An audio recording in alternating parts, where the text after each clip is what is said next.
50 to 80% of COVID-19 patients continue to have symptoms 3 months after the onset of the virus, according to several medical studies. These people are known as COVID long haulers. And TV's Danielle Shenk spoke with some local people who are considered long haulers and joins us now live with more. Danielle? Heather Beans of Kearney and Hastings Mayor Corey Studi are two of many who are no longer testing positive for the virus, but are still experiencing symptoms several months after being diagnosed. I just can't stress enough that it has completely changed my life in more ways than one. It all started with a stuffy nose back in December. The 30th, I felt a little off, went for a run, took my dog to the park, did all my normal activities, and then Thursday morning I woke up on the 31st and felt like I had been hit by a bus. Bean says she had a sore throat, body aches, and fatigue, but never had problems breathing or a fever. She says it felt like a really severe case of the flu. Towards the end of quarantine, her husband tested positive, so their isolation was extended. At that point, I started having a lot of heart palpitations. The fatigue became immense. I, at one point, had looked in the mirror and I thought, I am as white as a ghost. I have no color to my eyelids, to my gums, to anything. What is going on here?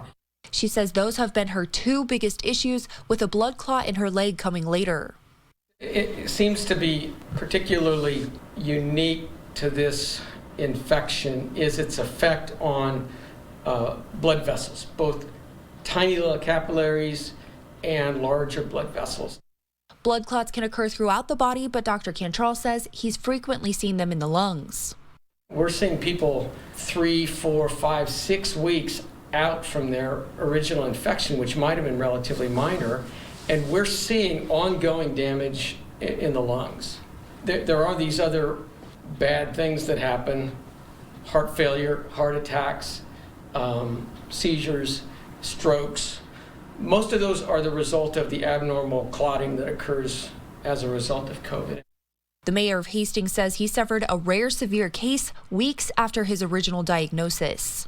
When we were out of our quarantine period, I felt somewhat normal, but I still felt some lagging effects for a few months. He says the brain fog, fatigue, and dizziness never really wore off. The dizziness caused me to have a fall in my home, hit the back of my head, which caused 2 brain bleeds actually. And then I had seizures from those brain bleeds, which put me in the hospital. I was there for 3 nights. Studi says he also had some atrial fibrillation, which Dr. Cantrell says that abnormal rapid rhythm of the heart can cause blood clots due to the heart not pumping correctly. If you have COVID, you're prone to clotting. And so in that situation, you could very easily get a blood clot in your heart that then gets kicked out through the circulation and can end up in the brain or the parts of the body and cause immediate damage like a stroke.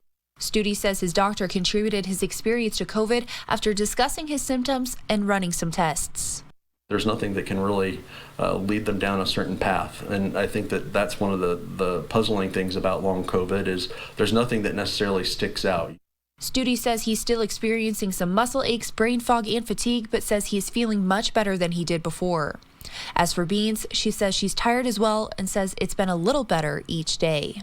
I'm having some tingling that's returned that I had when I was sick with COVID that has resurfaced. So tingling in my legs, hands, back, just random spots with no explanation. Beans has been on the search for some answers and plans to attend a post-COVID long-haul clinic in Denver, Colorado. I know that when I get there, they have me meeting with a cardiologist right off the bat due to the fact that my heart races so fast. And so I don't know what to expect, but I know that this is something that I have to do so that I can move forward.